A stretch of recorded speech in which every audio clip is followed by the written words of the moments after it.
बुधवार के दिन बुधवार व्रत कथा सुनी जाती है। कहते हैं इस कथा को सुनने से बुध ग्रह मजबूत होता है और जीवन में बुध ग्रह की सभी परेशानियां दूर हो जाती हैं।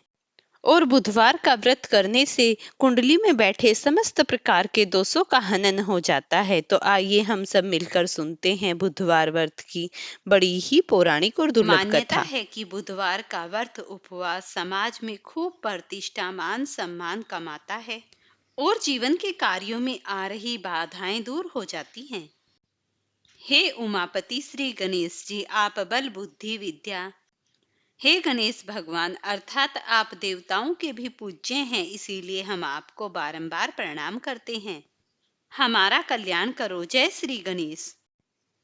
समतापुर नगर में मधुसूदन नामक एक व्यक्ति रहता था। वह बहुत ही धनवान था। मधुसूदन का विवाह बलरामपुर नगर की सुंदर लड़की संगीता से हुआ था। एक बार मधुसूदन अपनी पत्नी को लेने बुधवार के दिन बलरामपुर पहुंच गया। मधुसूदन ने पत्नी के माता पिता से संगीता को विदा करने के लिए कहा। माता पिता बोले, बेटा आज बुधवार है, बुधवार को किसी भी शुभ कार्य के लिए यात्रा नहीं करते। लेकिन मधुसूदन नहीं माना। उसने ऐसी शुभ अशुभ की बातों को न मानने की बात कही। दोनों ने बैलगाड़ी से यात्रा आरंभ कर दी। 2 कोस की यात्रा के बाद उसकी गाड़ी का एक पहिया टूट गया। वहां से दोनों ने पैदल ही यात्रा शुरू की। रास्ते में संगीता को प्यास लगी। मधुसूदन उसे एक पेड़ के नीचे बैठाकर जल लेने के लिए चला गया। थोड़ी देर बाद जब मधुसूदन कहीं से जल लेकर वापस आया तो वह बुरी तरह हैरान हो उठा, क्योंकि उसकी पत्नी के पास उसकी ही शकल सूरत का एक दूसरा व्यक्ति बैठा था। संगीता भी मधुसूदन को देखकर हैरान रह गई। उन दोनों में कोई अंतर दिखाई ही नहीं दे रहा था। मधुसूदन ने उस व्यक्ति से पूछा, तुम कौन हो और मेरी पत्नी के पास क्यों बैठे हो? मधुसूदन की बात सुनकर उस व्यक्ति ने कहा, अरे भाई, यह मेरी पत्नी संगीता है। मैं अपनी पत्नी को ससुराल से विदा करा कर लाया हूँ। लेकिन तुम कौन हो जो मुझसे ऐसा प्रश्न कर रहे हो? मधुसूदन ने कहा, तुम जरूर कोई चोर या ठग हो। यह मेरी पत्नी संगीता है। मैं इसे पेड़ के नीचे बैठाकर जल लेने गया था। इस पर उस व्यक्ति ने कहा, अरे भाई, झूठ तो तुम बोल रहे हो। संगीता को प्यास लगने पर जल लेने तो गया था। मैंने तो जल लाकर अपनी पत्नी को पिला भी दिया है। अब तुम चुपचाप यहाँ से चलते बनो, नहीं तो किसी सिपाही को बुलाकर तुम्हें पकड़वा दूंगा। दोनों एक दूसरे से लड़ने लगे। उन्हें लड़ते देख बहुत से लोग वहां एकत्रित हो गए। नगर के कुछ लोग सिपाही भी वहां आ गए। सिपाही उन दोनों को पकड़कर राजा के पास ले गए। सारी कहानी सुनकर राजा भी कोई निर्णय नहीं कर पाया। संगीता भी उन दोनों में से अपने वास्तविक पति को नहीं पहचान पा रही थी। राजा ने दोनों को कारागार में डाल देने के लिए कहा। राजा के फैसले पर असली मधुसूदन भयभीत हो उठा। तभी आकाशवाणी हुई, मधुसूदन, तूने संगीता के माता पिता की बात नहीं मानी और बुधवार के दिन अपनी ससुराल से प्रस्थान किया। यह सब भगवान बुद्धदेव के प्रकोप से हो रहा है। मधुसूदन ने भगवान बुद्धदेव से प्रार्थना की कि हे भगवान बुद्धदेव, मुझे क्षमा कर दीजिए, मुझसे बड़ी गलती हुई। भविष्य में अब कभी बुधवार के दिन यात्रा नहीं करूंगा और सदैव बुधवार को आपका व्रत किया करूंगा। मधुसूदन के प्रार्थना करने से भगवान बुद्धदेव ने उसे क्षमा कर दिया। तभी दूसरा व्यक्ति राजा के सामने से गायब हो गया। राजा और दूसरे लोग इस चमत्कार को देख हैरान हो गए। भगवान बुद्धदेव की इस अनुकंपा से राजा ने मधुसूदन और उसकी पत्नी को सम्मानपूर्वक विदा किया। कुछ दूर चलने पर रास्ते में उन्हें बैलगाड़ी मिल गई।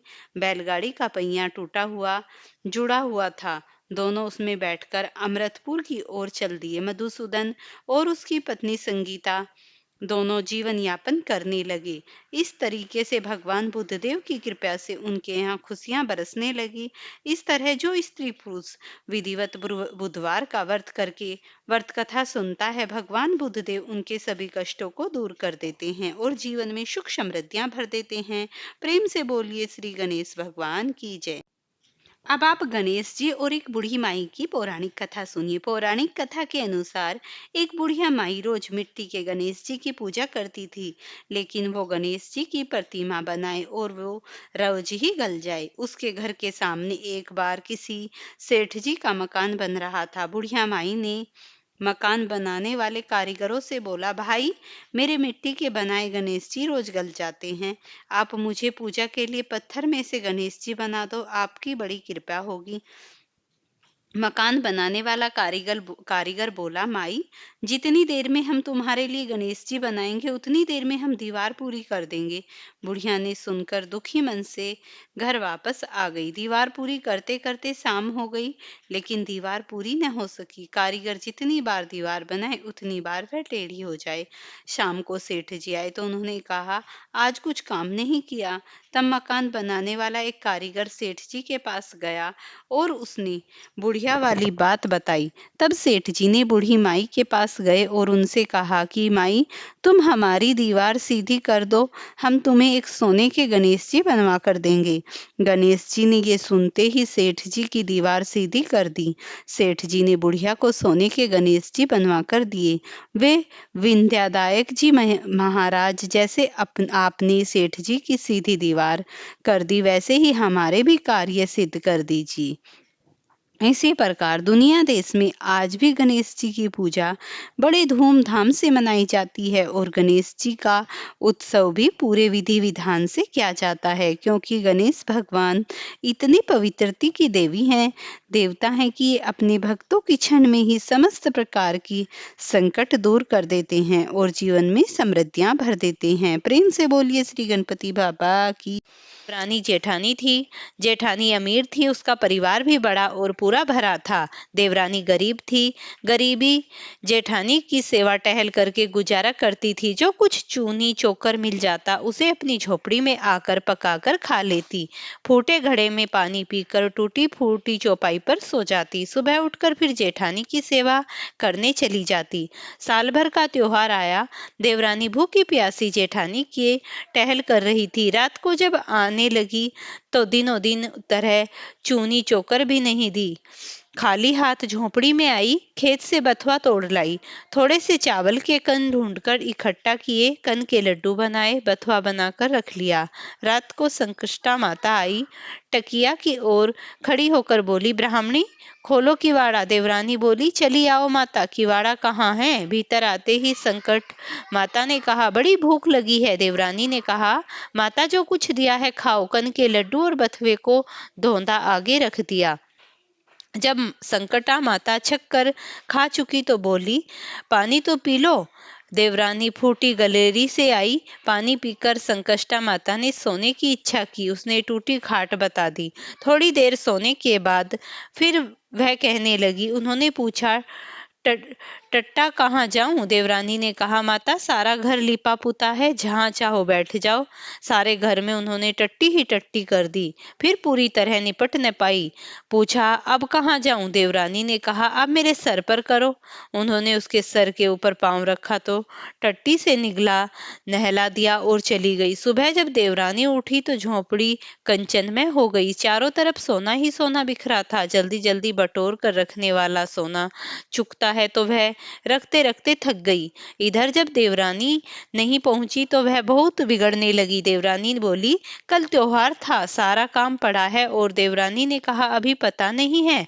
उन्होंने अपने लड़के को भेजा और कहा, जाकर फौरन बुला लाओ। लड़के ने जो खबर दी तो जेठानी का भी जी धधक हो गया। देवरानी बोली, मैंने कुछ नहीं किया, केवल कन के लड्डू और बथुए के धोंदे दिए थे खाने को। इस प्रकार उसने सब कुछ बता दिया। जेठानी घर आई और गरीबी की तरह रहने लगी। साल भर बाद जब संकष्टा माता का त्योहार आया तो देवरानी की भांति कनक के लड्डू बनाए और बथुए को धोंदा बनाया। फूटी गगरी और टूटी चारपाई रख दी और संकष्टा माता की राह देखने लगी। रात में जब संकष्टा माता आई तो वह उसने कहा, माता जो कुछ खाओ पियो कुछ छुपा नहीं है। संकष्टा माता ने खाया पिया, टांग फैलाकर सोई और आधी रात घर पर जेठानी की टट्टी से नहला दिया। माता चली गई। सुबह हुई। लड़के बच्चों ने देखा चारों तरफ गंदगी ही गंदगी फैली है। जेठानी भी गंदगी से नहाई निकली। चलन कठिन था।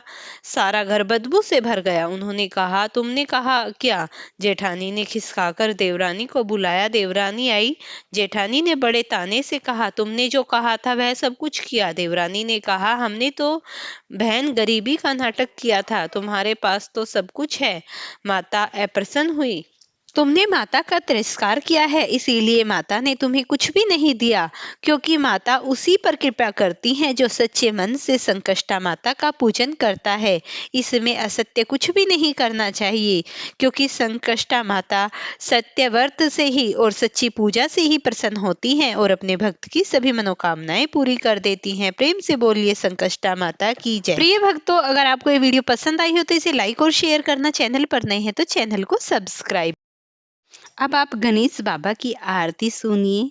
आरती युगल किशोर की कीजे, तन मन धन नौछावर कीजे। गोर श्याम सुख निरखत रीझे, हरि को शव रूप नयन भरि पीछे। रवि शशि कोटि बदन की शोभा, तिहि निरखी मन लोभा।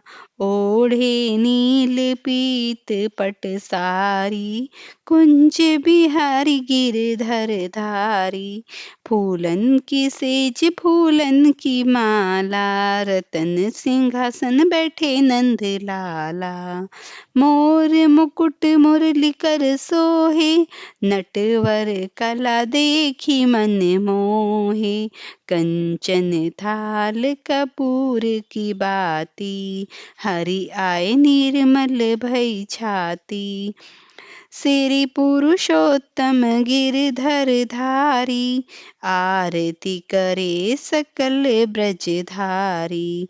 नंद नंदन ब्रज भान किशोरी, परमानंद स्वामी अविचल जोरी।